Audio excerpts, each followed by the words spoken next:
Good morning, children. I am your social science teacher. Today, let us continue with the chapter Socialism in Europe and the Russian Revolution. See, children, in the previous topic, we have studied about the liberals, the radicals and the conservatives. The liberals and the radicals were for the people and the conservatives were against the people, children. But today, here, what happened, you have studied in the previous topics that in the industries, they did not get, the laborers did not get the amount what they had to get. The profit what they have earned in the society, in the industries, went to the rich people, the owners, the landlords, it went. So there was a very big clashes between the liberals, radicals, laborers against the industrialists. Understand? So here Karl Marx, I have told you, he was against this. He did not wanted the people to suffer. So he made themselves free from capitalist exploitations.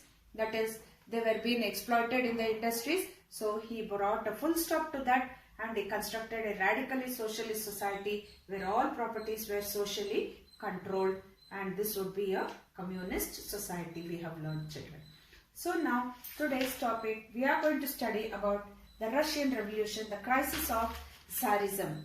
Tsarism is nothing, he was, see children, here the socialists took over the government in Russia through October Revolution. I have told you there was February Revolution and October Revolution of 1917.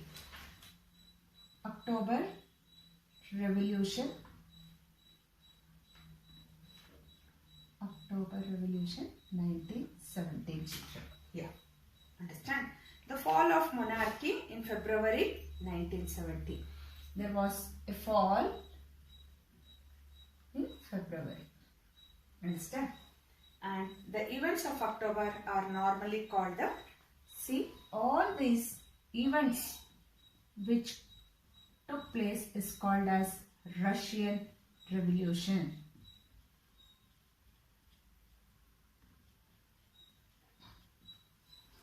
Understand, children? And then in the next is the Russian Empire in 1914. So the Tsar Nicholas II ruled over Russia and its empire.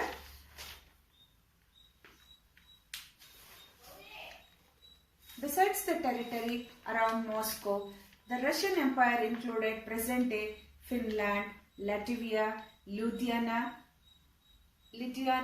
Estonia, parts of Poland, Ukraine and Belarus. See children, it is, I'll write the names here. It is, the first one is Finland, Latvia, Lithuania, Estonia and parts of Poland and Ukraine.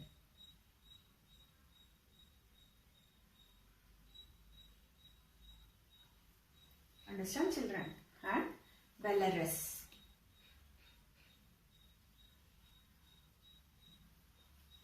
So it stretched to the Pacific and comprised today's Central Asian states as well as Georgia, Armenia and Azerbaijan. The majority religion was Russian Orthodox Christianity. Orthodox Christianity. See children, Pentecost, Orthodox, Roman Catholics, these are all subdivisions of Christians. So these people were Russian Orthodox Christianity they belonged to. And now the economic and society, in the beginning of this 20th century, children, the vast majority of Russia's people were agriculturists. Russia was a major exporter of grain. Industry was found in pockets. I have told you in the previous topic also we have learnt about the industrialists. Prominent industrial areas were St. Petersburg and Moscow. Most industries were the private properties of industrialists. Government supervised large factories to ensure minimum wages and limited hours of work. In craft units and small workshops, the working day was sometimes of 15 hours compared with 10 or 12 hours in factories, children. Women made up 31% of the factory labor force by 1914, but they were paid less than men, between half and 3/4 of a man's wages, children. So socialism in Russia, the Russian Social Democratic Labour Party was also founded in 1898. So Russian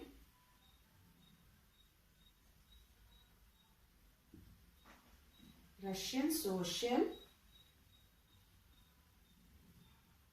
Democratic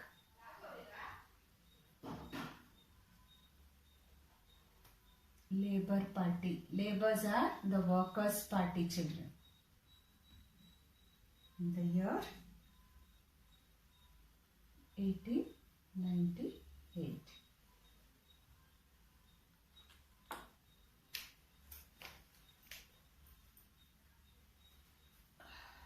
And who respected Marx's ideas, set up a newspaper, mobilized workers and organized strikes.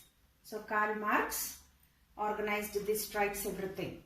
So socialists formed the Socialist Revolutionary Party in 1900.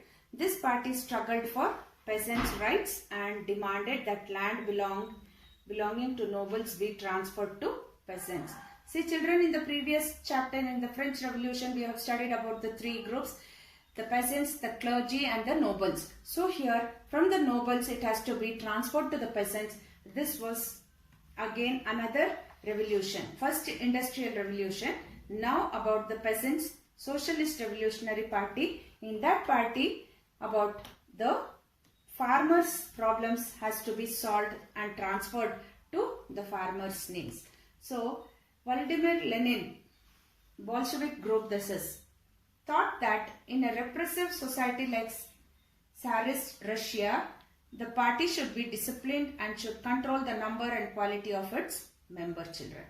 So here they had that there should be a disciplined committee, it should be, they thought, and they wanted to control the number and quality of its members. So Russia was an autocracy. I have told you what is autocracy. See children, an autocracy is a country ruled by a person who has complete power. Entire power he will be having, that is autocracy. So the Russia was under one power, that was Nicholas, Tsar Nicholas. The year 1904 was particularly bad one for Russian workers. Prices of essential goods raised so rapidly that real wages declined by 20%. The membership of workers' associations rose dramatically, and 4 members of the Assembly of Russian Workers, which had been formed in 1904, were dismissed, and the workers call off for industrial action. Again they called off, children. Over the next few days, more than 1100,000 workers in St. Petersburg went on strike, demanding a reduction in the working day to 8 hours. Again they started.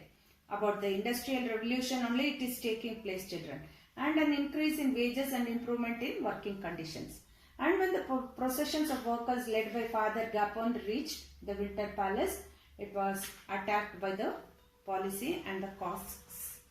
Over 100 workers were killed and about 300 wounded. The incident known as Bloody Sunday started a series of events that became known as the 1905. So the Bloody Sunday, what is Bloody Sunday? I will explain now, children. Bloody Revolution. So a mass of peaceful workers were fired upon by the Russian troops when they went to the Winter Palace to present a petition to the Tsar. This incident occurred on Sunday 22nd. Sunday 22nd, 1905. See children, a mass of peaceful workers all were fired upon by the Russian troops, and when they went to the Winter Palace to present a petition to the Tsar Nicholas, that this incident occurred on 22nd January 1905. So it is called as Bloody Sunday, children. So then after this, the procession of workers led by Father Gapon reached the Winter Palace. It was attacked, and this incident was known as Bloody Sunday and started a series of events that became known as 1905 Revolution, it was called as. And strikes took place all over the country and universities closed down when student bodies staged walkout complaining about the lack of civil liberties. Lawyers, doctors, engineers and other middle class workers also established the unions and demanded constituent assembly. So children, during 1905 revolution, the Tsar allowed the creation of an elected consultative parliament or Duma, it was called as, children. So Duma is a Russian parliament of revolution. Duma, it's Russian parliament by name called as, children.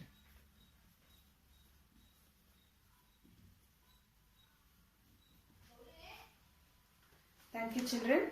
I'll continue my class in the next session. After this, I will clear all your doubts in the live class. If you have any doubts, please note down in a book and keep. Question and answers is being given. A worksheet is given. Please do it, children.